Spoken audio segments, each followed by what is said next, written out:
Merci. Le quatrième panéliste sera des nôtres dans quelques minutes seulement. Il s'agit bien évidemment du professeur Louison Ambroise Essomba. Il est juriste, professeur d'université. Mais avant cela, on va rentrer dans le vif du sujet, la première thématique qui justement nous amène à nous questionner si les hommes de Dieu, prêtres, ont un rôle à jouer dans le processus électoral. On va convoquer votre casquette de juriste, maître Achille Ledieu. Que dit la Constitution camerounaise sur la laïcité et la participation des religieux dans la vie politique d'une nation?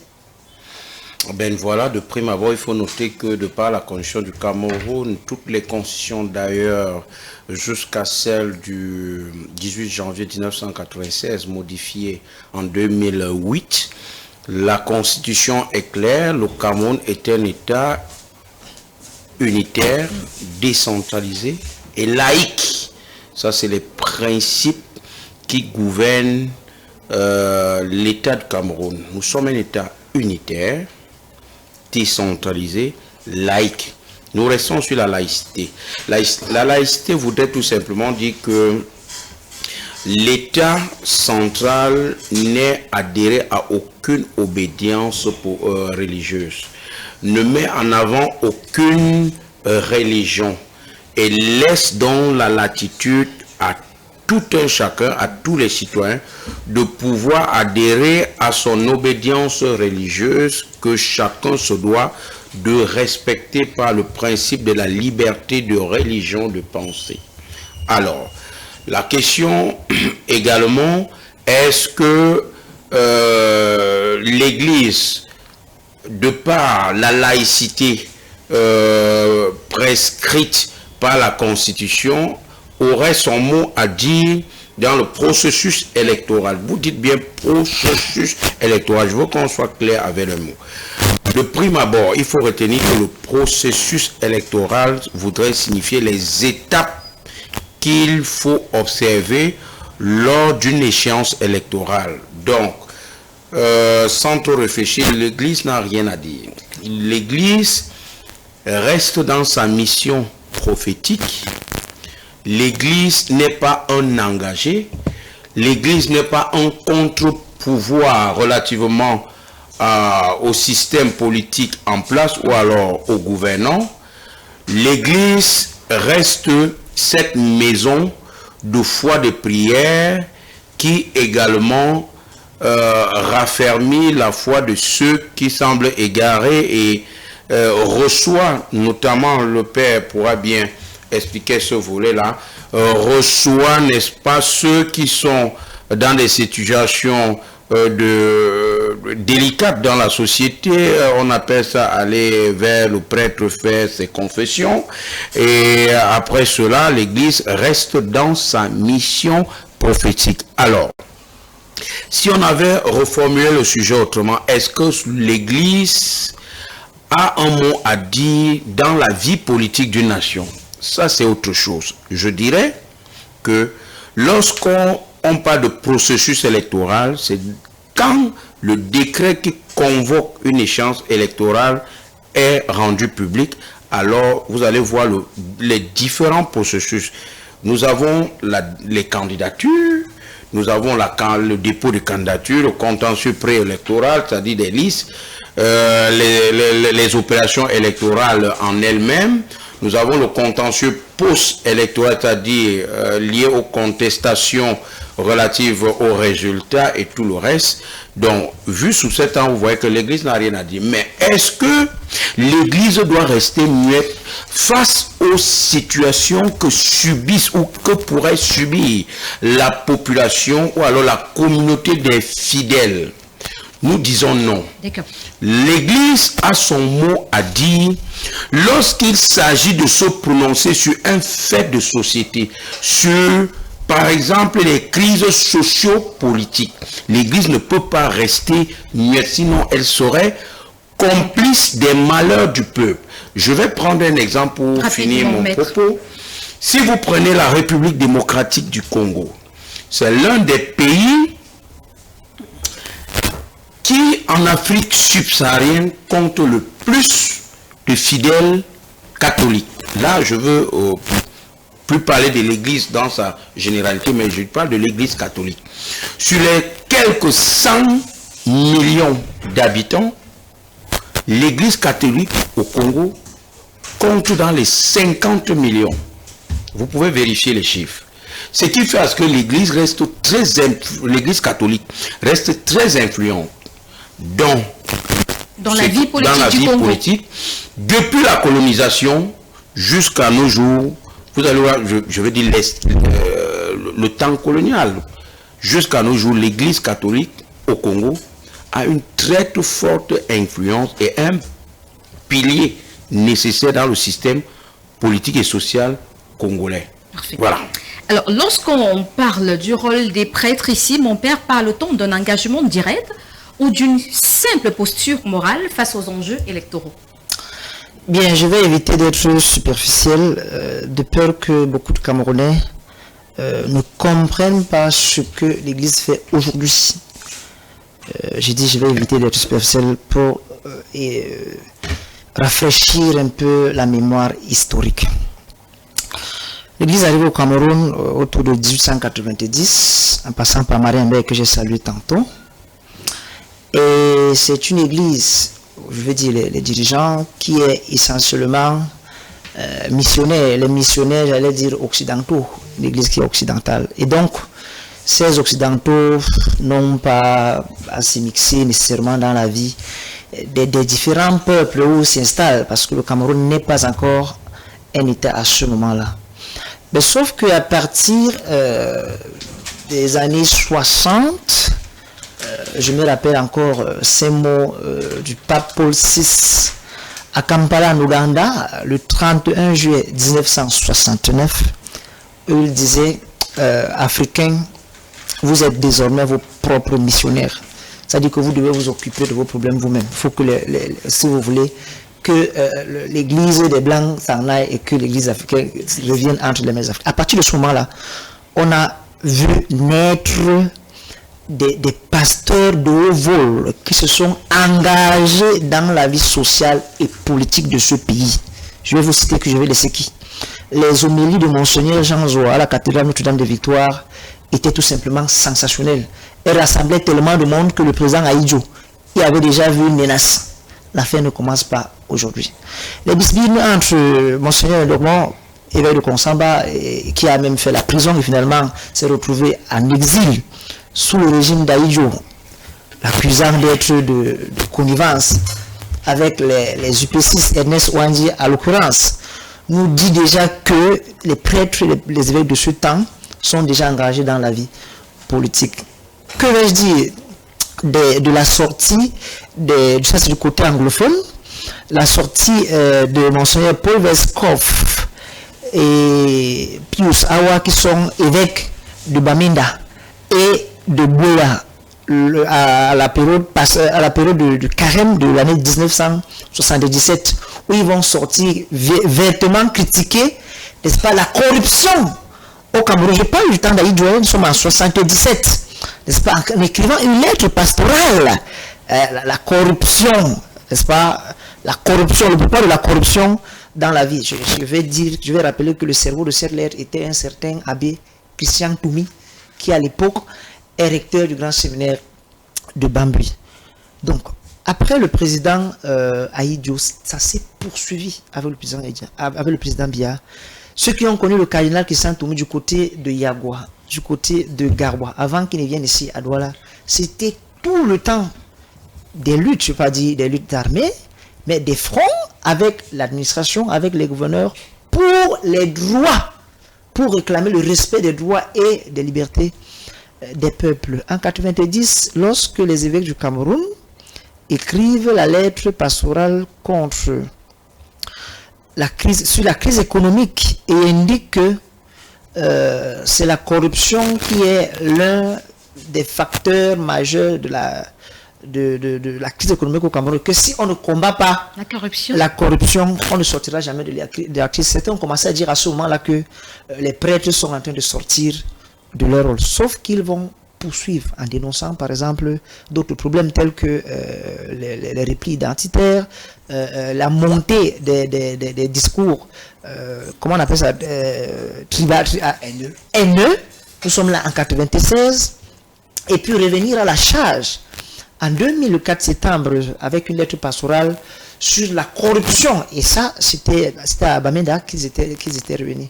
Les autres lettres ont suivi pour dénoncer ça et là les problèmes qui minent la société. Mais ce n'est pas seulement pour dénoncer. Il y a aussi là-dedans un rôle éducatif. Je vais vous rafraîchir la mémoire en rappelant qu'en 98, les évêques du Cameroun ont écrit une lettre qui s'adressait aux fidèles laïcs en leur demandant de s'engager dans la vie politique. Parce que faire la politique, c'est faire œuvre de charité. En 2004, ils vont sortir une autre lettre pour enseigner les fidèles sur le droit et le devoir de vote. On est déjà là sur des questions politiques. En 2018, ils vont faire la même chose en sortant une lettre pastorale sur les élections. Donc aujourd'hui, nous sommes en 2025. Donc on va croire que c'est la première fois. Alors que c'est une tradition, n'est-ce pas, de l'Église, de donner un enseignement dans les moments importants de la vie de la nation. Et nous estimons que une élection présidentielle est politiquement le moment le plus important de la vie politique de la nation. Il est tout à fait normal. Il serait même anormal que l'Église ne dise rien à cet effet. Alors, mon père, j'ai envie de vous poser cette question. Peut-on vraiment séparer le spirituel du politique dans un contexte africain et particulièrement camerounais? Bien, tout pouvoir qui ne se met pas sous la bénédiction de Dieu devient pernicieux pour l'homme. Ça, il faut qu'on le retienne. Tout pouvoir qui ne... On dit bien, tout pouvoir vient de Dieu. Et donc, tout pouvoir qui ne se met pas sous la bénédiction de Dieu, il devient pernicieux pour l'homme. Que ce soit clair. Qu'on soit chrétien, qu'on soit musulman, ça reste valable pour tous. Alors, donc, je vais donc préciser que, effectivement, les hommes qui sont engagés dans la politique, chacun doit s'engager dans la politique avec la crainte de Dieu. C'est-à-dire, je suis musulman, il y a les principes dans l'islam, n'est-ce pas, qui sont tellement favorables à l'harmonie sociale. Il faut que je les respecte. C'est la même chose dans le christianisme. On ne peut pas être un homme politique, un chrétien, c'est-à-dire, je veux dire, on ne peut pas être un homme politique, un chrétien qui va en politique et qui met ses convictions chrétiennes à part. Il faut savoir que pour nous, il y a une manière chrétienne de faire la politique, parce que la politique doit devenir un service de charité, surtout pour la promotion du bien commun, pour la paix, pour le développement des peuples. Les hommes de Dieu, Monsieur Youth, ne servent plus seulement à dire la parole, ils sont désormais impliqués dans la vie politique du Cameroun. Et pour cible, le RDPC, depuis un moment, l'Église catholique barre la voie au RDPC. C'est connu de tous. Pour eux, c'en est de trop. Je ne sais pas de quoi nous parlons, parce que s'il s'agit de parler d'un modèle de démocratie, ce n'est pas l'Église qui nous donnera des leçons de démocratie. Puisque à la tête et à la gouvernance de l'Église, ils ont un dirigeant à vie.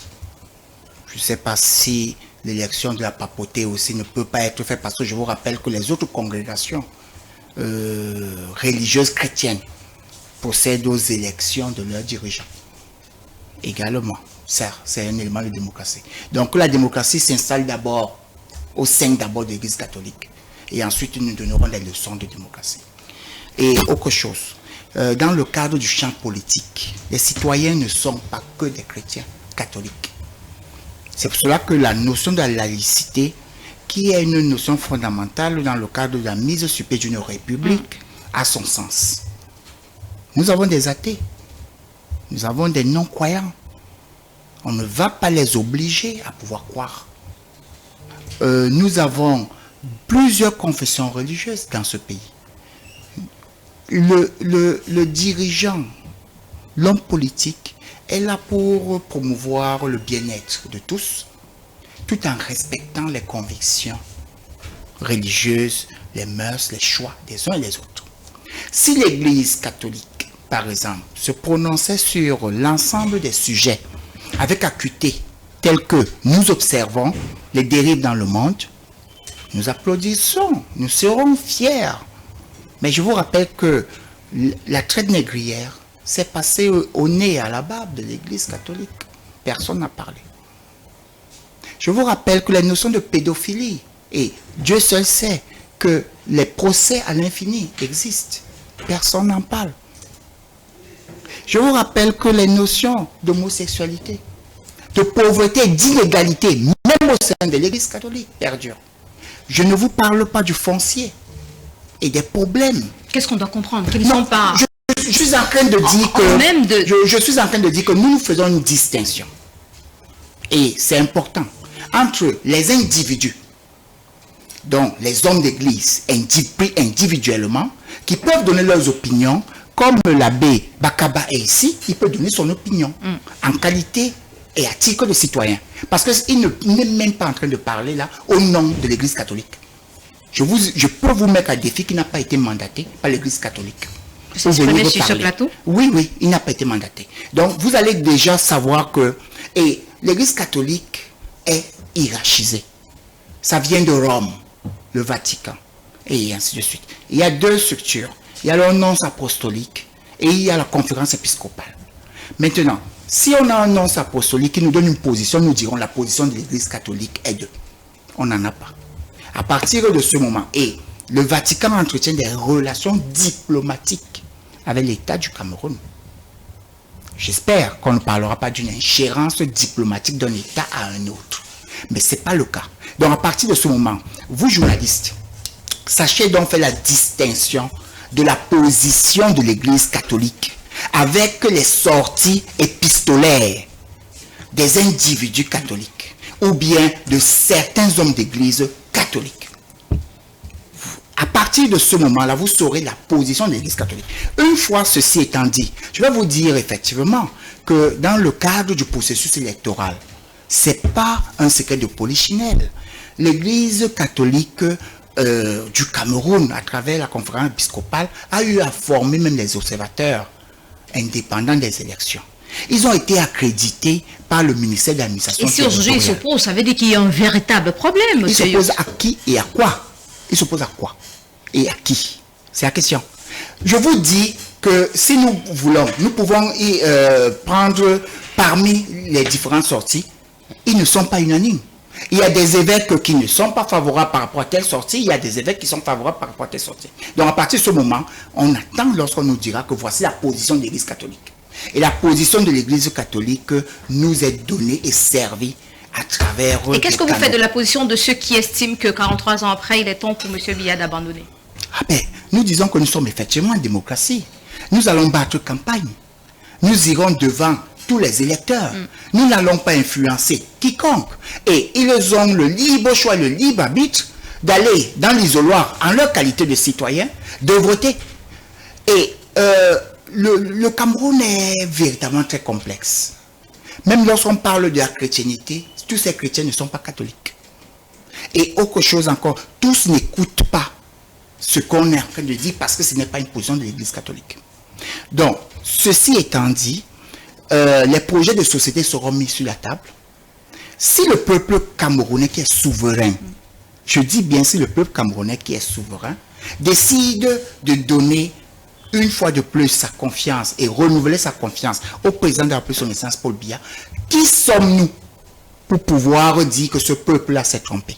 Et effectivement, l'abbé Bakaba le dit si bien. Tout pouvoir vient de Dieu. Je suis d'accord avec vous, mon père. Le peuple souverain exerce son pouvoir au nom de Dieu. Et c'est ce peuple-là qui s'exprime de manière souveraine.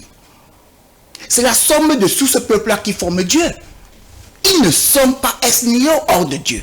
Alors, donc, ce qui pourrait dire que si ce peuple se prononce, et comme s'il se prononce à l'instar de l'élection présidentielle de 2018 à 71,28%, il n'y a pas de quoi qu'on vienne nous dire que c'est ceux-là qui n'ont pas bien compris l'évangile, ou bien ils rament à contre-courant de la Bible, ou bien qu'on commence à les étiqueter.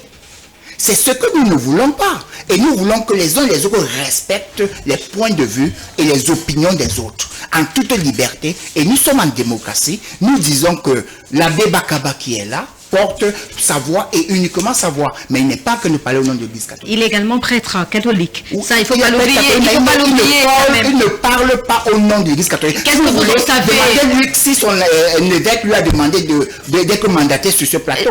Il vous dira que son évêque n'a pas eu à les mandater. Monsieur Yout, permettez qu'on Oui, avance. oui, Alors, c'est ça. les prêtres peuvent-ils jouer un rôle d'observateur, de médiateur ou d'éducateur civique à l'approche de cette élection présidentielle, Maître Achille Ludio? Ma chère, je vais répondre par l'affirmative. Mais avant de développer cette affirmation, permettez que je revienne sur des contre-vérités qui ont été dites par M. Yout, le représentant du RDPC. Je commence par la casquette du prêtre qui est sur ce plateau. Je voudrais dire que M. Yout aborde ce débat sous un très mauvais angle. Les attaques personnelles sont de bas étage, et je le dis. Quand on vient sur un plateau, nous avons reçu de vous la thématique et les panélistes, chacun avec le titre qui l'amène ici. Si vous regardez le panel que vous nous avez envoyé, c'est bien écrit prêtre catholique. Il n'a jamais été dit qu'il venait ici au nom de l'archidiocèse, du diocèse, ou encore moins parler au nom de la conférence épiscopale nationale du Cameroun. Il vient parler en tant que prêtre de l'église catholique. Mais il a dit qu'il parle au nom de l'église catholique. Alors dans ce cas, quelle est cette nuance de mots? Monsieur Yout, s'il parle au nom de l'église catholique, qu'on nous dise que c'est l'église catholique qui a eu à le mandater. Monsieur Yout, permettez, il n'est pas loin de vous. Il dira tout simplement, je parle à mon nom propre, point terminé. Monsieur là, qu'on ne nous oppose pas que l'église catholique a dit que... Monsieur Yout, s'il vous plaît, nous avons eu des communiqués qui ont circulé, qui circulent depuis des semaines. Vous les avez reçus, vous les avez lus également. S'il vous plaît, on ne va pas jouer à ce jeu sur ce plateau. Je voudrais dire à M. Yout que je l'ai écouté avec beaucoup d'attention, et quand je l'écoutais, je souffrais dans ma chair de respecter son temps de parole. Je voudrais qu'il ne me coupe plus. Parce qu'il connaît, on se connaît beaucoup on se connaît, on a partagé beaucoup de plateaux. S'il faut faire ça, je suis certain qu'on ne va pas finir cette émission. Alors, restons polis envers la dame qui nous a invités sur ce plateau.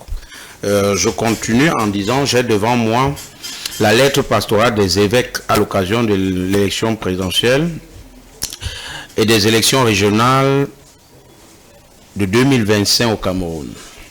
Cette lettre est datée du 28 mars 2025 et signée de 25 évêques, si vous voulez, 20 évêques et 5 archevêques. Il s'agit là de la position de l'Église catholique au Cameroun.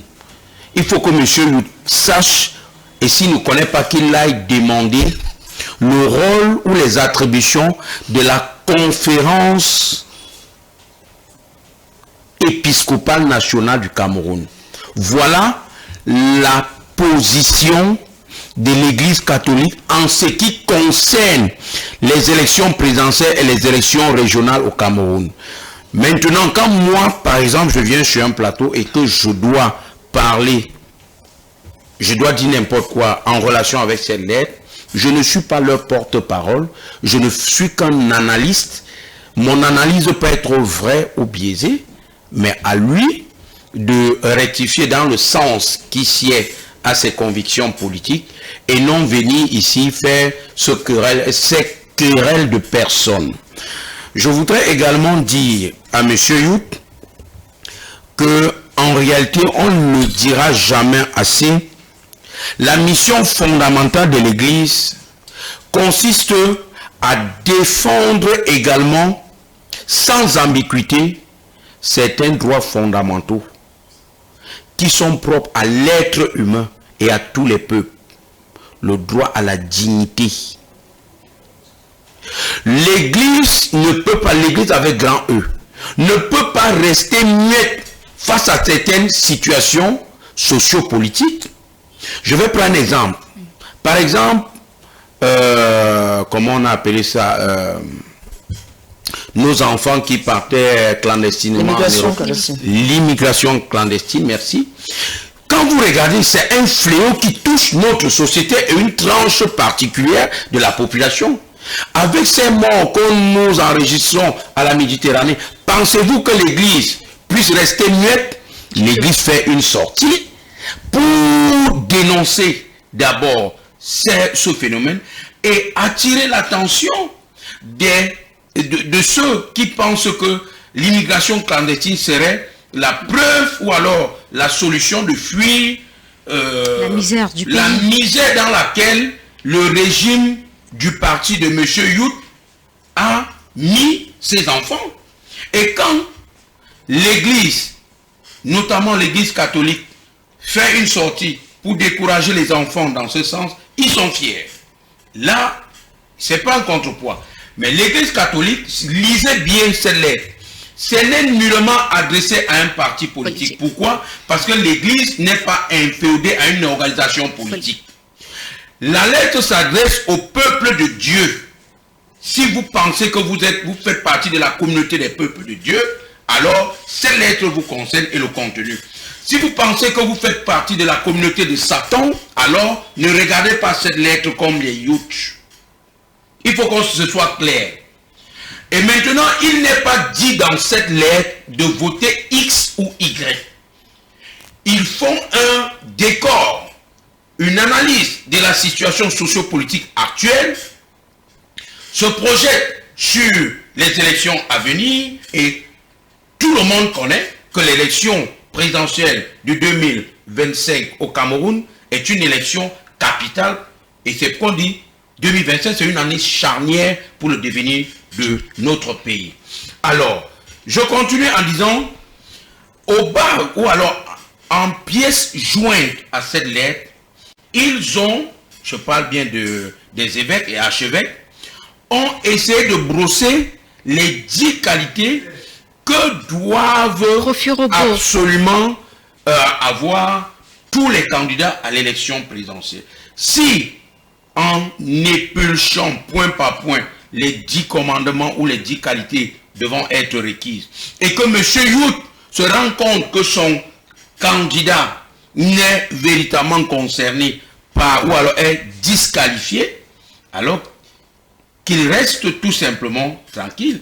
Comme il dit qu'ils sont très forts, comme il dit qu'ils ont la puissance pour gagner les élections, je ne sais donc pourquoi une simple lettre adressée à la communauté des fidèles chrétiennes se met autant mal le régime RDPC. Nous avons dit, de par votre système qui est la centralisation outrancière, nous allons concasser le régime du RDPC et il est temps pour que les citoyens comprennent que 43 ans, 42 ans de gestion sans partage de ce pays, le Cameroun regorge des matières grises pouvant gérer ce pays. Il est inadmissible que vous désignez, vous nommez des ministres, 7 ans après, pas de remaniement alors que le Camerounais, le peuple suffoque. Regardez comment est-ce que en matière d'électricité, faut que je parle pas fort parce que il faut couper de l'énergie là. Regardez en matière de fourniture d'électricité, est-ce que Youth peut faire un bilan? Zéro. Infrastructure routière, zéro. Social, c'est-à-dire le panier de la ménagère, zéro. Et vous pensez que l'on doit écouter, continuer à écouter les sons venant de votre église. L'église, je veux dire l'homélie venant de l'église du RDPC est irrecevable. Il est question que chaque électeur comprenne que son vote doit être stratégique. Je le dis et je le martèle. Nous devons, et ce sont les insignes et les consignes de vote, ce sont les consignes de vote, l'on doit voter, l'électeur camerounais doit voter n'importe quel candidat en dehors de celui du RDPC. Qu'il soit vieux ou jeune, nous n'en voulons plus de ces gars à la tête de ce pays il faut gouverner le pays autrement et le camarade président national, chairman Joshua aussi, est le portrait tout fait. Merci infiniment, Maître Achille Ledieu. On parle des risques et limites avec vous, l'abbé Étienne Bakaba, un prêtre. La parole du prêtre peut-elle influencer l'électorat? Est-ce souhaitable au Cameroun actuellement?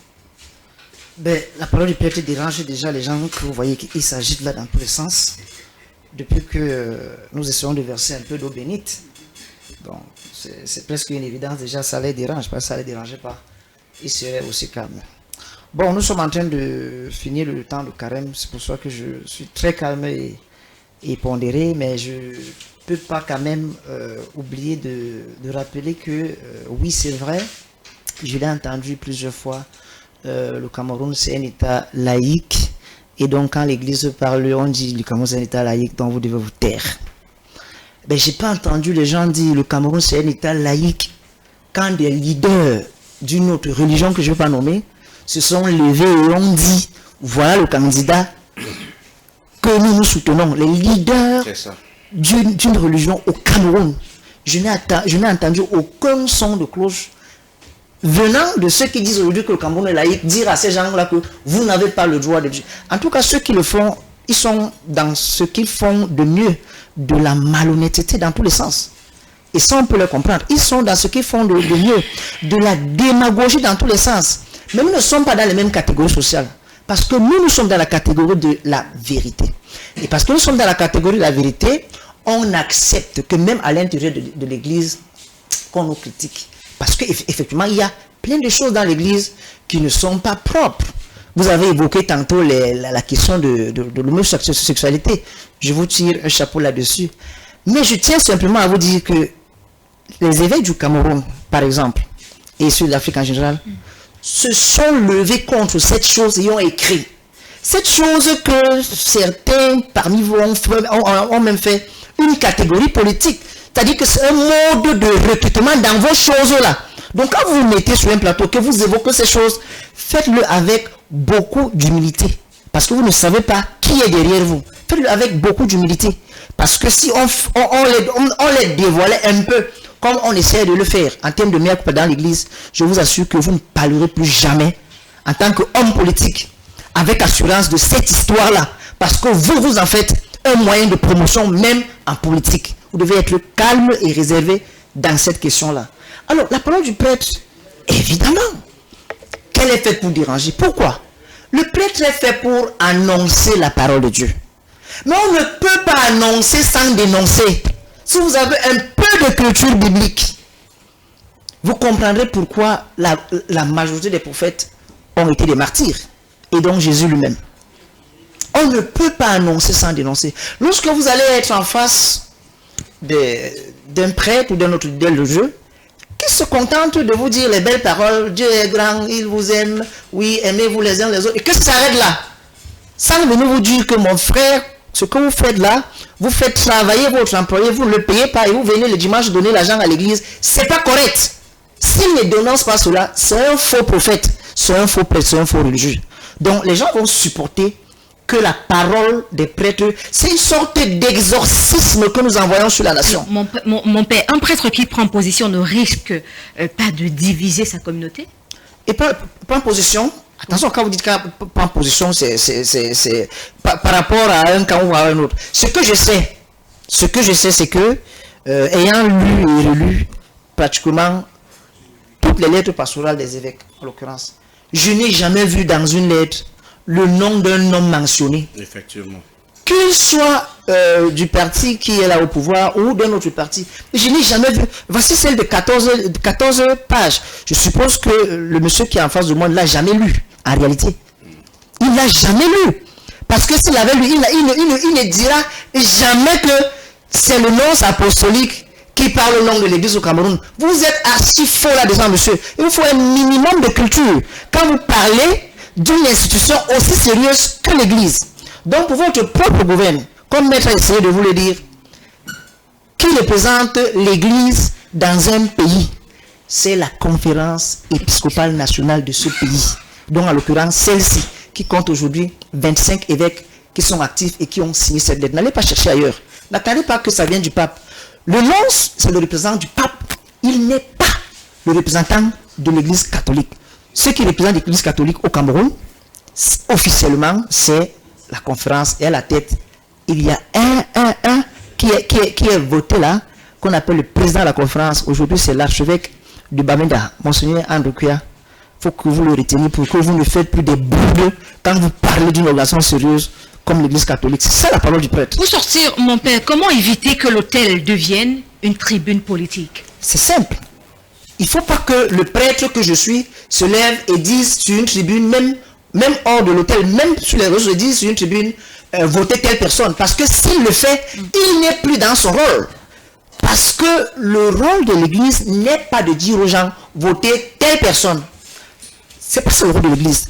Et c'est pour cela que je vais toujours continuer à rappeler aux uns et aux autres que les dirigeants de l'église, qu'ils soient des prêtres ou des évêques, ne sont pas des aumôniers des partis politiques. Ils ne sont pas des aumôniers des partis de l'opposition ou du parti au pouvoir. Parce que ce qu'on appelle aujourd'hui opposition peut devenir en octobre parti au pouvoir. Et qu'est-ce qu'on va dire? Je crois que pour être honnête, et c'est ça qui manque à certains hommes politiques véreux, il faut être honnête. Quand vous voyez un écrit qui sort de l'église et que vous vous rendez même compte que au sein du gouvernement, d'ailleurs le président de la République est de cette église, vous devez vous asseoir et applaudir l'honnêteté de la chose. Parce que c'est cette honnêteté qui vous manque. En réalité, si on avait des hommes politiques un peu honnêtes, je pense que ce pays irait très loin. Mais quand des hommes politiques se lèvent et vous disent que voilà, nous allons continuer avec telle personne, alors qu'on voit que visiblement, ça ne va pas. Nous coulons tous sous le même poids des problèmes au quotidien. Ça ne va pas, mais comment vous le dites? Et vos enfants sont à la maison, ils vous regardent, ils vous écoutent. Si vous êtes un enseignant, peut-être vous avez des élèves qui vous écoutent. C'est incroyable. Mais je comprends, c'est la politique. On peut mentir, on peut tuer, on peut voler, pourvu qu'on avance. Mais je rappelle, parce que je suis un croyant, que pour nous, il y a une manière chrétienne de faire la politique. La politique ne doit pas vous conduire en enfer. Parce que quand vous aurez fini de faire tout cela, moi je suis un croyant, vous aurez à rendre compte de la responsabilité que vous avez exercée dans cette nation, que vous soyez de l'opposition ou du pouvoir. Merci beaucoup, l'abbé Étienne Bakaba. On va continuer avec vous avant de prendre justement notre ami, le professeur Louison Ambroise Essomba, qui est déjà installé dans nos locaux. Est-ce que vous pensez qu'il faudrait encadrer la participation des prêtres au débat politique ou dans la vie politique d'une nation? J'ai pris des petites notes. Donc, l'abbé Bakaba est en train de vouloir me dire que l'obédience de l'église catholique au Cameroun est indépendante. C'est pour cela que l'église catholique est représentée par la conférence épiscopale conclusion, c'est une obédience indépendante. Mais ce qui est vrai aussi, si vous permettez, c'est que cette obédience indépendante, dites-moi si vous désignez vous-même vos évêques. Non, écoutez. Dites-moi si vous-même vous ordonnez vos évêques. Dites-moi si c'est vous qui décidez de qui est cardinal dans l'église catholique au Cameroun. À partir de ce moment, ça veut dire que vous n'êtes pas une obédience indépendante. Est-ce qu'il peut vous répondre? Non, c'est pas la peine puisque nous connaissons cela. Mais vous avez dit ne perdons pas de temps. C'est des choses connues. Mais ce n'est pas le cas. Maintenant me dire ici que ils ont une indépendance et que c'est une obédience indépendante, conclusion, le Vatican ne vous sert à rien du tout. C'est ce que je note. Je sais pas si vous connaissez le mot indépendance, c'est ce moment je parle. À partir de ce moment, nous notons donc que, non, il faudrait que nous donnions des clarifications. Justement, parce nous avons des millions de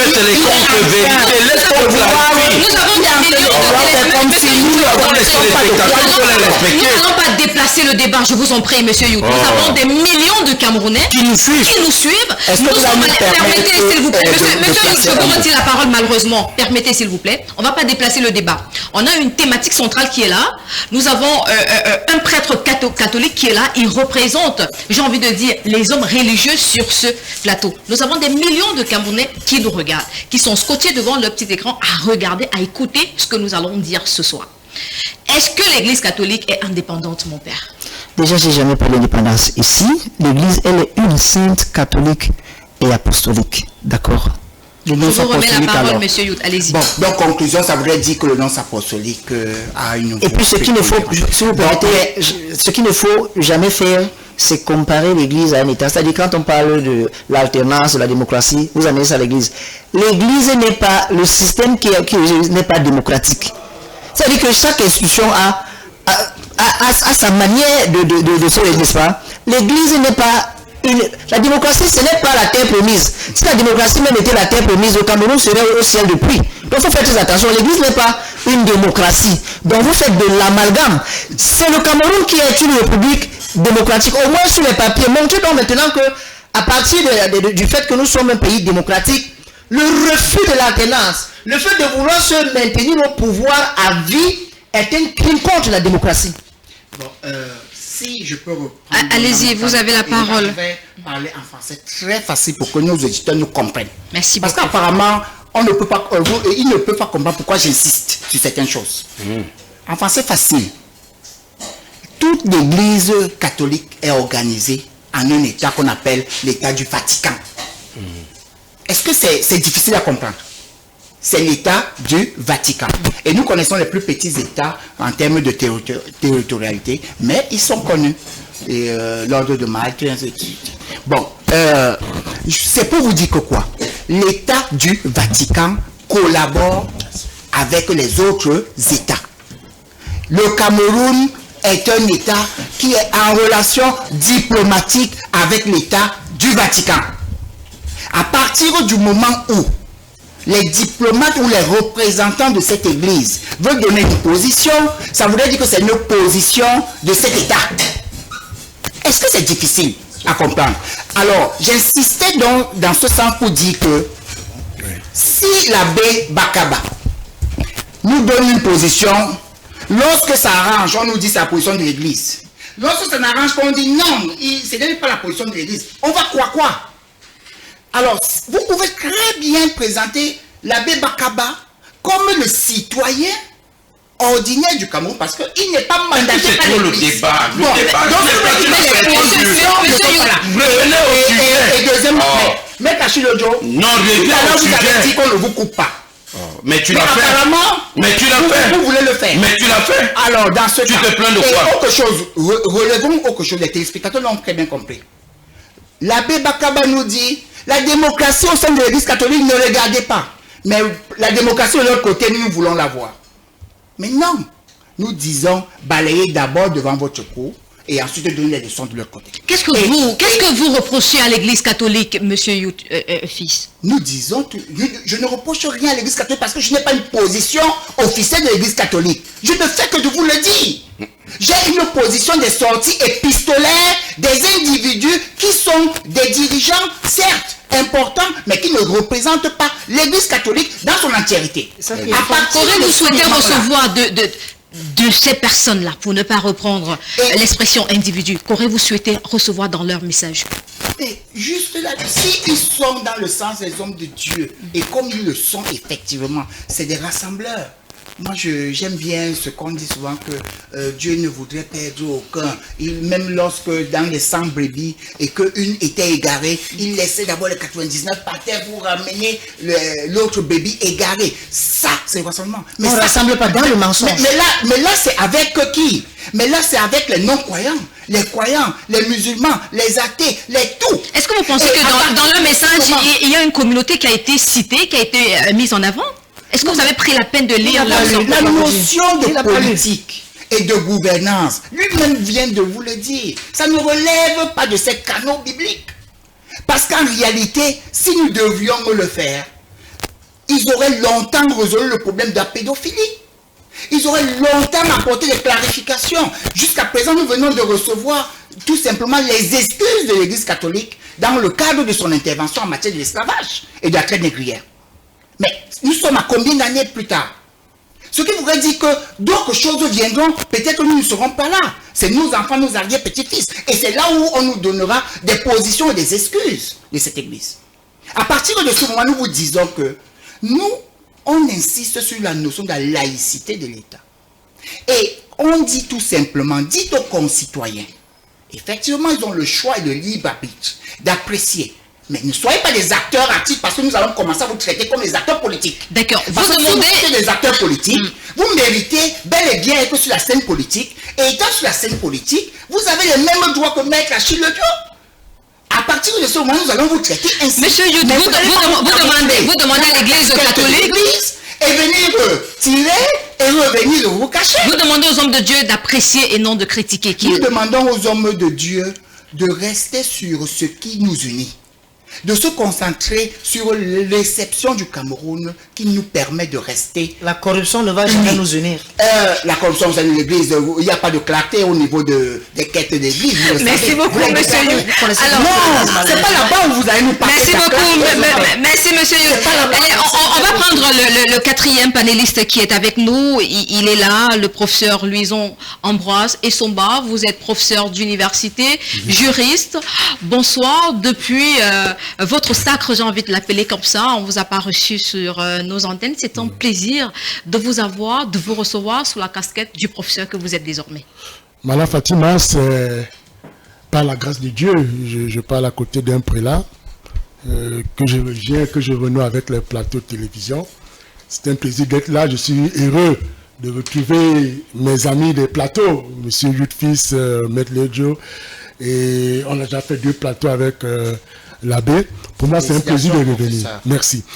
Alors, je dis merci au top management pour ce nouveau décor qui est très beau. Et vraiment, je bats ma culpe auprès des nombreux téléspectateurs pour le retard accusé.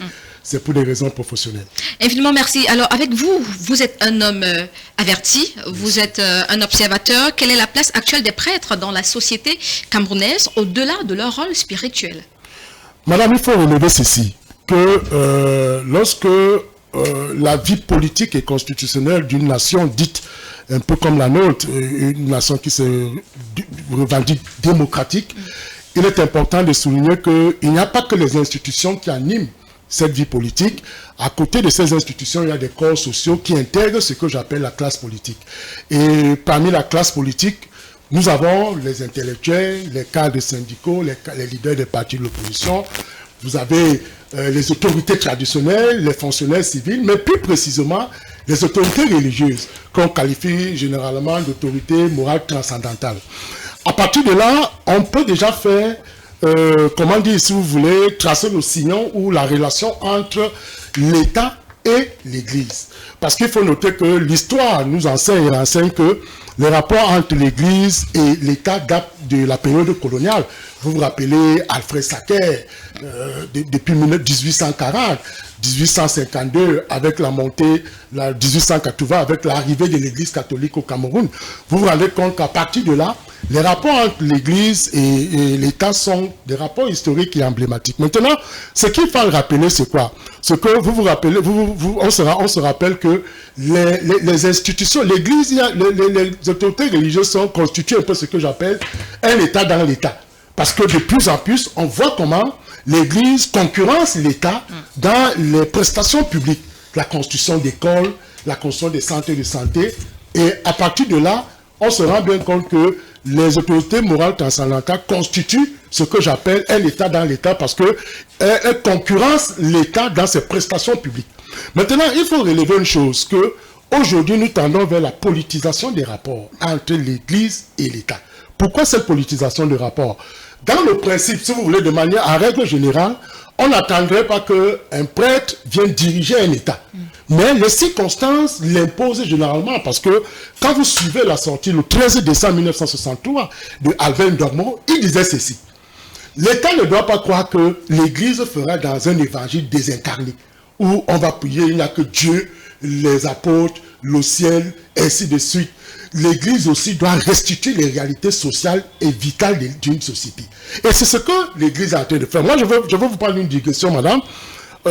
Lorsque je me mariais en 2017 à la cathédrale de Douala, j'allais dire, le prêtre Fosso qui célébrait le mariage a commencé par dire, avant la célébration de ce mariage, je voudrais prier pour les autorités camerounaises. Il a commencé, le président de la République, le premier. Donc il a cité un gotha gouvernemental qui gère le pays. Pourquoi à ce moment-là, on n'estime pas que le prêtre fait une immixtion dans des affaires politiques? Moi, je pense que c'est mal connaître l'Église. En réalité, Madame Fatima, il faut le relever à grands traits. Ce que fait l'Église aujourd'hui, ce n'est pas en réalité se mettre en opposition avec le pouvoir en place. Et vous avez vu les 10, on peut les appeler en parenthèse commandements qui ont été arrêtés. On ne fait fixation sur aucune autorité publique. C'est-à-dire que l'Église s'est dit, voilà les choses, voilà les éléments que nous balançons pour un président de la République qui peut être qualifié de révolutionnaire. C'est-à-dire que la proximité, le dialogue, le sens de l'écoute, voilà les traits caractéristiques qu'on attend. Donc, pour vous révéler une chose, aujourd'hui, on ne peut pas dénier le rôle politique de l'Église. Pourquoi? Parce que la classe politique intègre 3 dimensions. La première dimension, c'est le savoir. On voit que les églises, nous avons Abbé Bakala sur le plateau. Bakaba, on voit comment il s'exprime, on sent qu'il est allé à l'école.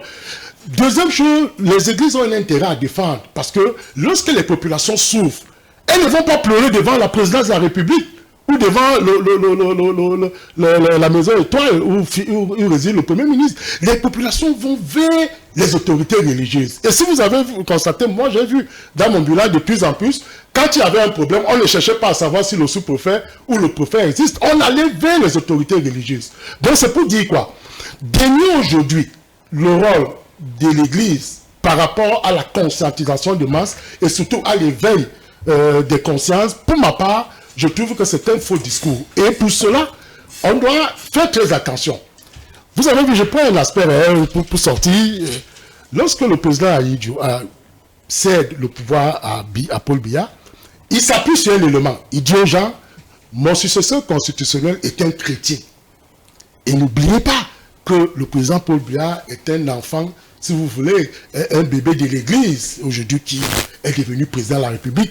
J'aime utiliser la digression en disant que s'il était resté au séminaire, là, qu'on ait bien d'autres, il serait aujourd'hui peut-être l'unique pape comment dire, c'est que c'est la retraite. Non, à 75 ans, évêque, vous allez à la retraite, c'est automatique.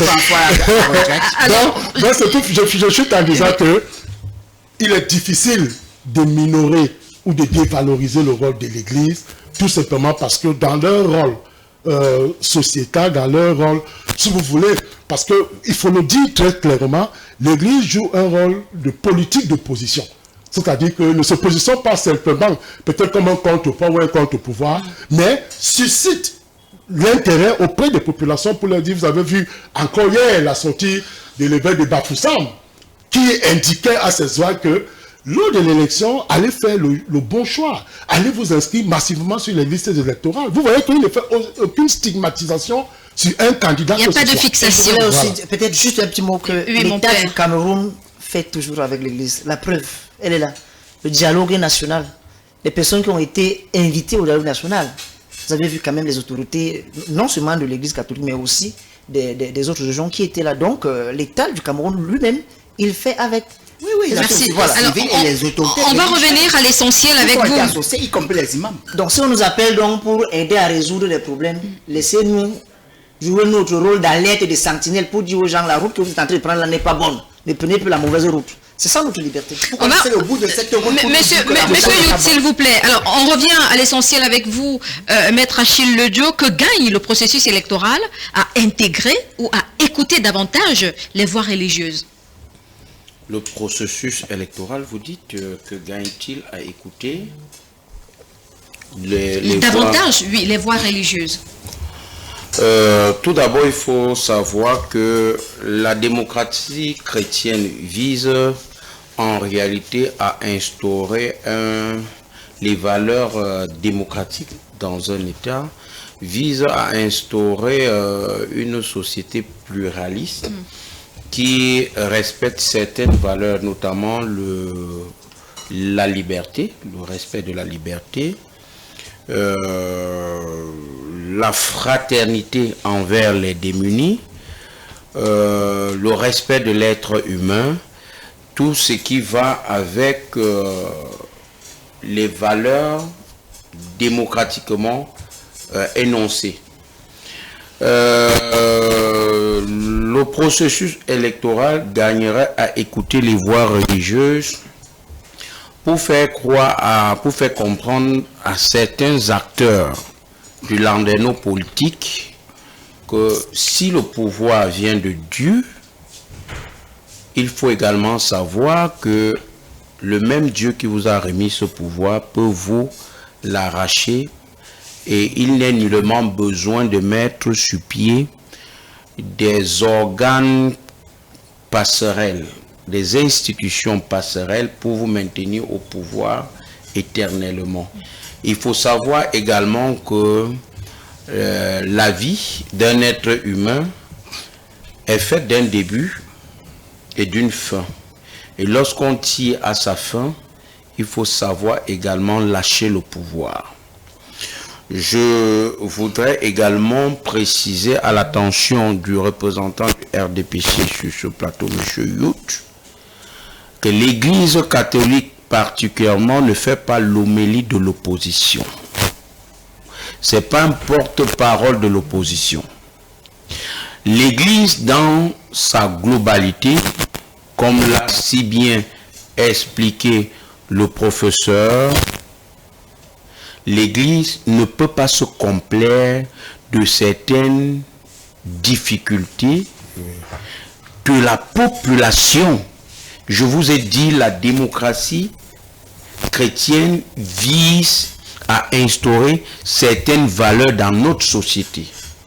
S'il arrive que ces valeurs sont piétinées, s'il arrive que ces valeurs ne sont plus respectées, il est de bon ton que l'Église fasse des sorties pour attirer l'attention de ceux qui tiennent le gouvernail afin que les tirs soient redressés, afin que un pan, je veux dire, l'attention soit plus tirée sur ce que dénoncerait cette Église. Je suis tout à fait désolé de le dire, Monsieur Yout sur ce plateau fait le récital d'une très mauvaise dictée préparée de leur communauté des communicants du RDPC. Vous ne pouvez pas venir sur un plateau, il y a un sujet précis, vous en prenez à la personne du prêtre qui est sur le plateau. Et je l'ai dit, il n'est pas venu ici comme porte-parole d'une institution, il est venu ici comme prêtre catholique. Et le fait de grainer un chapelet de reproches à faire à l'Église catholique, notamment le manque de démocratie, de transparence dans la gestion de la collecte, la pédophilie, l'homosexualité, mais il faut dire que ces pratiques, même si elles sont, ou même si elles pourraient exister à l'intérieur de l'Église, il faut dire que c'est eux, les tenants du pouvoir, qui en réalité sont les carburants de ces faits de société, de ce qu'on dirait, qu'est-ce que je vais dire, de ces contrefaçons. Il est impossible de prendre un membre du gouvernement du RDPC et de ne pas le voir soit parrain, soit acteur de ces choses. On n'a pas de preuves, monsieur. J'ai dit, s'il arrive que vous faites des enquêtes là-dessus, vous reviendrez me donner raison. Il y a tout un journal qui avait sorti une liste dont chacun se reconnaissait ou alors ne s'y reconnaissait pas. Le journaliste n'a pas été commandité par Maître Lodieu ou par le SDF. C'est pour vous dire, c'est pour renchérir les propos du prêtre qui a dit à Yout que soyez moins condescendant et péremptoire lorsque vous parlez de ces choses, parce que c'est vous, les hommes politiques, notamment ceux qui tiennent le règne de ce pays, qui seraient derrière ces mauvaises pratiques. Je donnais comme ça du crédit où j'apportais, n'est-ce pas, un soutien à ces propos du prêtre de ce panel. Alors, venir maintenant dire à l'Église catholique, il n'y a pas de démocratie, il n'y a pas de ceci, mais faites très attention. Alors, pour sortir avec vous, c'est vrai, c'est le dernier tour de table avant de prendre la deuxième. À 40 ans, on a eu quand même 3 papes. la deuxième thématique. Alors, un dernier mot de votre côté, un souhait, une mise en garde ou une recommandation pour 2025 concernant le rôle des prêtres au Cameroun. Avant la présidentielle d'octobre prochain, en 1 minute, Maître Achille Le Dieu, s'il vous plaît. Ce qui est certain, M. Yout n'a pas lu les 14 pages de la lettre pastorale. Il n'a pas lu. Deuxième des choses, je soutiens entièrement les prêtres, archevêques et évêques qui donnent les conseils à leurs fidèles, à la communauté des fidèles de leur obédience religieuse. D'être des électeurs stratèges et non plus des électeurs manipulés. L'Église catholique, à travers ses prêtres, archevêques et évêques, dit tout simplement que voilà le bon profil du meilleur candidat. Alors, la liberté du choix reste à l'électeur. Et la loi est claire, le vote est secret et personnel. Et rien ne dit que ce que les prêtres ont épluché, ont ébauché comme les qualités seront suivies par l'électeur fidèle chrétien. Il peut arriver dans l'une et voter justement ce qui va à l'encontre de ces 10 qualités. Je ne comprends pas pourquoi Yout est autant vexé sur la question. Donc, je dis, les prêtres catholiques, évêques et archevêques doivent continuer à donner les conseils, les orientations à leurs fidèles sans toutefois citer le nom d'un ou de l'autre candidat. Ils sont dans leur rôle pour moi et ils ont mon soutien. Quelle serait la pire erreur qu'un prêtre pourrait commettre dans le contexte, dans le processus électoral selon vous? Il faut préciser que nous sommes à 6 mois de la prochaine présidentielle au Cameroun. La pire erreur d'un prêtre, ce serait de ne pas écouter sa hiérarchie et d'être tout simplement en situation d'éléments individuels. Parce qu'en réalité, c'est une structure très hiérarchisée. Si on ne vous dit pas de faire, vous ne devez pas le faire. C'est ça la discipline également. Donc, nous attendons la position de l'Église catholique. Et ça, je vous le reprends. Ici, on n'a pas la position de l'Église catholique. Parce qu'en réalité, l'archevêque métropolitain de Yaoundé, il fait également des sorties. C'est un homme de l'Église. Il est aussi assez connu et écouté. Mais il ne va pas dans le sens de l'archevêque métropolitain de Douala. Et ainsi de suite. Donc, à partir de ce moment, il y a divergence. Ce n'est pas la position. Donc, nous vous disons qu'il n'y a pas une position, c'est des sorties. C'est comme par exemple... Et qu'est-ce que vous dites à ces personnes-là qui font des sorties? Mais à ceux qui font des sorties, ils répondront eux-mêmes de leurs propres actes et ils seront... Heureusement que nous, au RDPC... Il n'a pas lu le document. Je n'ai pas besoin de le lire parce que... savoir j'ai pas besoin de lire le document. Il fait allusion à signer le document. Vous venez parler intellectuellement aussi abject quand même. On vous dit que voici le point de vue de la conférence de tous les évêques. Vous dites que ce n'est pas le point de vue de l'Église. Allez donc écrire à la place de l'Église au public pour vous. J'attends le point de vue qui nous viendra du Vatican. C'est ce que je vous dis. On essaie de vous insulter, vous ne comprenez pas. Vous nous insultez sur quoi? L'Église catholique du Cameroun est autonome et indépendante. C'est le Vatican qui va venir écrire. Peut-être que vous ne comprenez pas encore, vous êtes jeune prêtre. C'est erreur monumentale. Mais je vous dis que tout vient de Rome. Non, ne parlez pas de ça. C'est le côté jeune. En question. Mais c'est ça. Je suis en train de vous dire que la position de l'Église catholique vient de Rome. Sauf si ça a changé. Ça fonctionne dans votre tête, mais pas dans la réalité. Mais j'étais juste en train de vouloir dire ceci. Nous respectons l'électorat. Nous respectons le peuple camerounais. Nous respectons le peuple souverain. Et nous ne sommes pas là pour donner des leçons, parce qu'en réalité, à imaginer même qu'on va donner des leçons à ce peuple souverain, on est en train d'infantiliser ce peuple. À vouloir croire que lui ne sait pas faire le discernement. À vouloir croire que ce peuple ne comprend rien à rien. Il doit écouter lorsque Maître Achille va lui dire ceci. Et curieusement, vous passez d'échec en échec. Vous ne pensez pas que c'est parce que ce peuple-là ne discernement et ne vous suit pas, plusieurs années plus tard, il faudrait vous remettre en cause. Vous pensez pour que vous avez un jour gagné une élection au Cameroun? Vous avez un jour gagné une élection au Cameroun? Si pour chuter. Oh, cette condescendance des représentants du RDPC. Comment vous avez fait pour avoir des élus? Je dis, vous n'avez jamais gagné une élection présidentielle au Cameroun. Les conditions pour être candidat à l'élection présidentielle, c'est la loi. Et la loi, c'est la loi portant code électoral. La loi portant code électoral a précisé les conditions de candidature. Et Election Cameroun est en charge de l'organisation des élections. Voilà ce que nous, dans la République, nous retenons. Nous ne retenons pas un profil. Pourquoi je vais aller lire? Ça vous dérange donc pourquoi? Si vous ne retenez pas le profil, ça vous dérange pourquoi? En quoi ça vous dérange? En réalité, j'ai aussi à lire la sortie des imams. J'ai à lire les révérends pasteurs de l'UBC, de EEC, de l'EPC et des témoins de Jéhovah, des mormons. Je vous dis que je ne fais que lire. Alors, mais les 14 pages déjà, il n'a pas lu. Il n'en connaît rien. Monsieur, vous permettez qu'on avance, s'il vous plaît. Qui présente les conditions pour être candidat à l'élection. Alors, professeur, avec vous, est-ce que le Cameroun est prêt pour une parole religieuse, engagée politiquement, comme on a pu le voir au Mali et en RDC? Madame Fatima, qui mieux que les hommes d'église peuvent susciter l'attention du peuple par rapport à un processus électoral? Je vais vous dire une chose. Aujourd'hui, on se rend bien compte que l'État du Cameroun a plus peur de la soutane que de la toge ou de la veste de Maître Lodieu.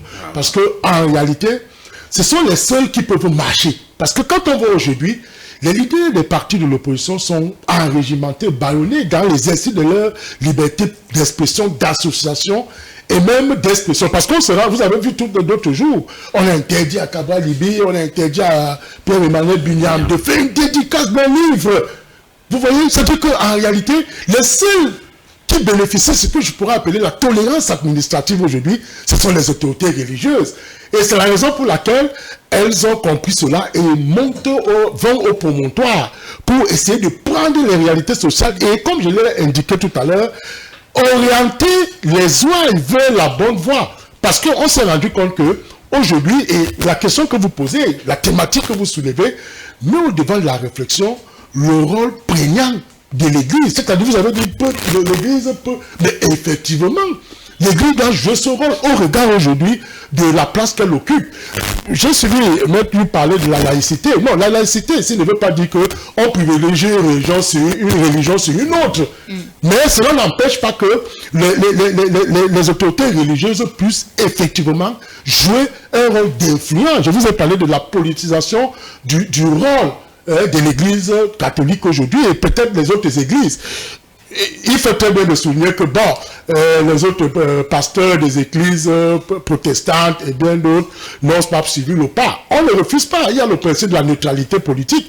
Nous avons vu Jean Zola à son époque avait fait une sortie pour critiquer, pour attirer, susciter l'attention du pouvoir en place sur la manifestation de la corruption. Il n'avait plus été reçu par le président de l'époque. Il était obligé de rentrer dans une neutralité politique. Or, ceux qui sont montés au créneau, vous avez eu Albin Dormo et bien d'autres qui sont revenus. Et ce que nous voyons aujourd'hui, Madame Fatima, il ne faudrait pas que les gens s'amusent avec l'Église. Il ne faut pas forcément être chrétien pour comprendre. Parce que quand vous voyez toute l'Église se réunir et dire voilà le chemin, c'est parce que, je vous l'ai indiqué tout à l'heure, l'Église, j'ai dit, ce sont les auteurs moraux transcendantaux qui ont une vision assez prophétique. C'est-à-dire que vous avez suivi Monseigneur Cléda, pas Cléda, l'autre qui est parti, Toumi. Vous connaissez la digression avec le chef de l'État au Vatican. Quand ils se sont retrouvés, Toumi a dit au président de la République, Monsieur le Président, mais j'ai un petit frère, depuis que vous êtes président, m'avait abandonné. Mais le président lui a dit, si on peut vérifier dans les archives, je suis de très loin votre grand frère. Donc c'est pour dire quoi? Que la relation entre l'Église, et je crois que Abbé Bakara a fait une précision de taille. Ce n'est pas l'annonce apostolique qui représente l'Église romaine au Cameroun. C'est le président de la conférence. C'est connu. Mais lui veut dénier cela par rapport à quelqu'un qui est spécialiste de la chose. Donc moi je pense clairement que le rôle de l'Église... ne sert à rien. Non, tu as mal compris. Il ne dit pas qu'il n'y a pas une représentation. Non. Pourtant, Oh là là. Monsieur Youth, permettez Vous avez suivi là, moi je vous dis. qui organise, ça vient Monsieur Youth, permettez qu'il... C'est juste les règles qui organisent l'église catholique au Cameroun ne viennent pas. Il est du désordonné Cameroun. comme Vous ça. allez-y, professeur, il nous reste Parce 2 que- minutes. Trop désordonné. Parce que, Madame Fatima, je vais vous souligner quelque chose. Ce sont des arguments que jaillissent la vérité. C'est-à-dire qu'on ne peut pas rentrer dans des affaires internes pour venir justifier malaise ou quoi que ce soit. Moi, je pense que votre thématique est suffisamment claire et les téléspectateurs nous attendent là-dessus. L'Église peut-elle jouer un rôle important dans le processus électoral?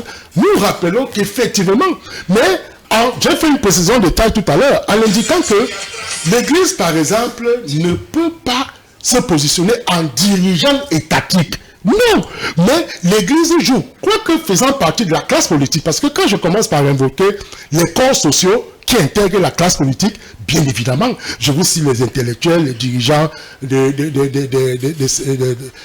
partis politiques, les fonctionnaires, les intellectuels, les chefs traditionnels, bien entendu l'Église catholique. Joue son Donc, rôle. Je dois donc jouer ce rôle qui, à mon sens, je vous ai restitué tout à l'heure les propos de Albin Dormo, qui date de 1963. Il dit que non, l'État ne doit pas croire que l'Église doit faire dans un évangile désincarné, où on vient dire Dieu, Seigneur, apôtre, prêtre, ceci. Non, l'Église doit révéler les réalités sociales et vitales de la Parfait. société. Alors, avec vous, on va conclure cette première thématique avec vous, l'abbé Étienne Bakaba. Et si les leaders religieux restaient silencieux face aux abus ou aux tensions préélectorales, ne serait pas là une forme de complicité? Puisque pour M. Youth, l'Église doit rester en retrait des problèmes sociaux de notre pays. Surtout que quand vous avez voulu parler de l'erreur du prêtre, quand on parle des choses du mieux, il faut voir le lisant. N'allez pas demander au serpent, il n'a pas les jambes, il ne saura pas ce qui se passe là-bas. Ce serait justement une erreur de ne rien dire. Parce que nous sommes comme des lampes.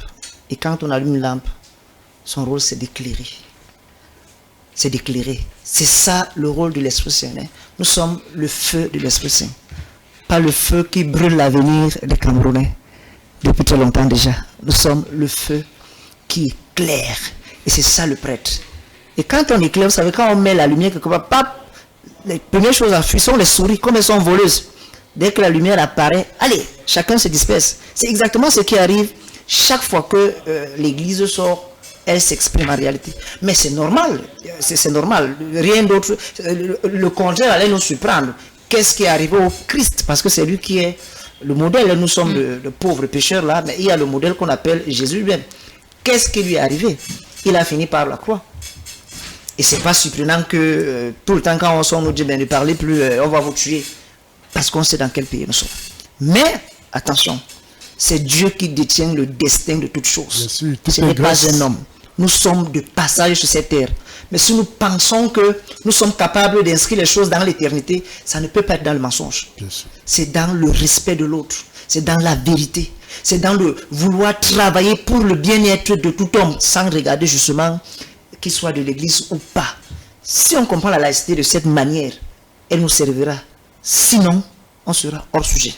Alors, cette dernière question pour vous. Un prêtre qui dénonce une fraude électorale, acte de courage ou politisation de l'Église? Non. Je suis d'abord un citoyen. Moi, je suis inscrit. Je dois aller voter. Si je vote comme citoyen, je dois contrôler où va mon vote. Mais si je me rends compte que là où j'ai voté, par exemple, il y a des irrégularités, mais j'ai le devoir citoyen de le dire. C'est pas contre qui que ce soit, je dis ce que j'ai vu. Mais c'est ce qu'on vous dit depuis, mon père. Merci beaucoup. Vous parlez en qualité de citoyen, c'est parfait. Non. C'est ça le Vous ne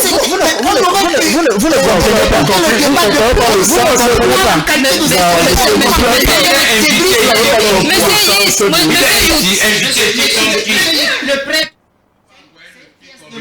C'est une pièce de monnaie c'est une pièce de monnaie pile et face. Quand je me mets de ce côté, c'est moi. De l'autre côté, c'est toujours moi. Faites attention. Merci beaucoup. Et voilà donc qui vient mettre un terme à la première thématique abordée ce soir, présidentielle 2025. Les prêtres ont-ils un rôle à jouer dans le processus électoral? Vous l'aurez compris, la réponse est oui. À présent, on va prendre la deuxième thématique, cap sur Libreville. Au Gabon, depuis le coup d'État d'août 2023, le Gabon est dirigé par le général Brice Clotaire Oligui Nguema. Entre volonté affichée de rupture et maintien de certaines pratiques héritées du passé, une question se pose: sommes-nous en train d'assister à une refondation démocratique ou à une continuité maquillée du système Bongo? Ce soir, nous débattons de cette transition, des signaux envoyés de la possibilité d'une véritable nouvelle république. Depuis le 12 avril 2025, il est élu président de la République du Gabon d'après les chiffres provisoires. On prend la transition, on se retrouve juste après.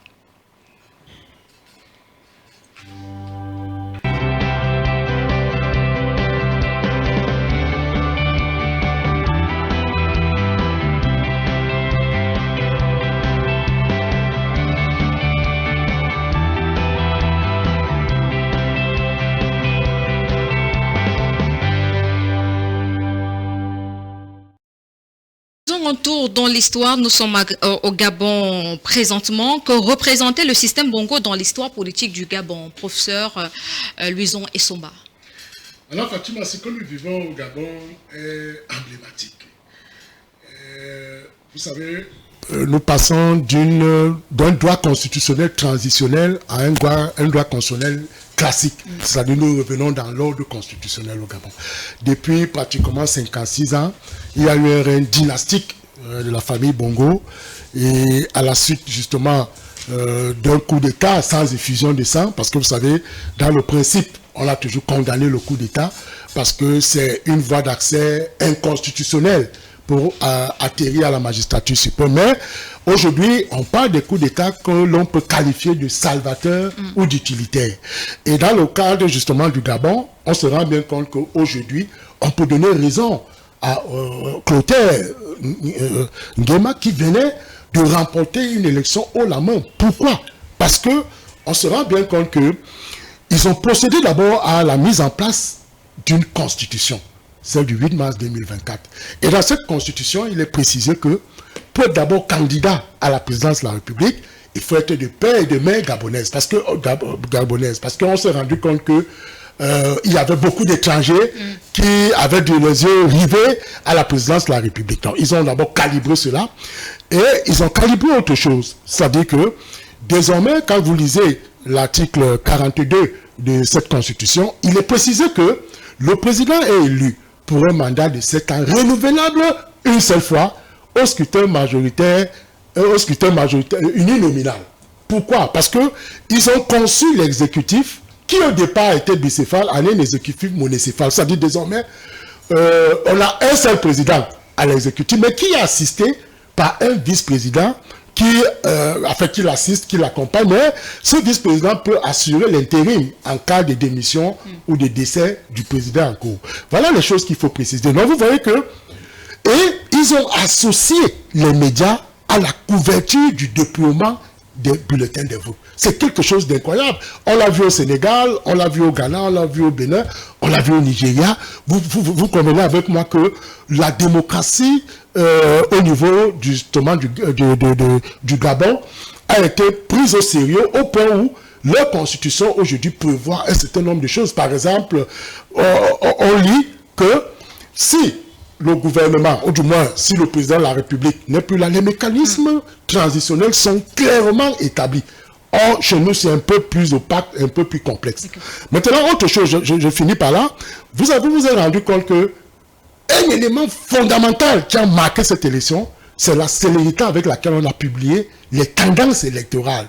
Vous voyez? Parce qu'en attendant que le Conseil constitutionnel, je crois que c'est la Cour constitutionnelle au Gabon, ne puisse proclamer véritablement les élections, mais il y a eu que on a d'abord déjà les tendances qui ont été publiées ont donné vainqueur à Oligui Nguema Clotaire.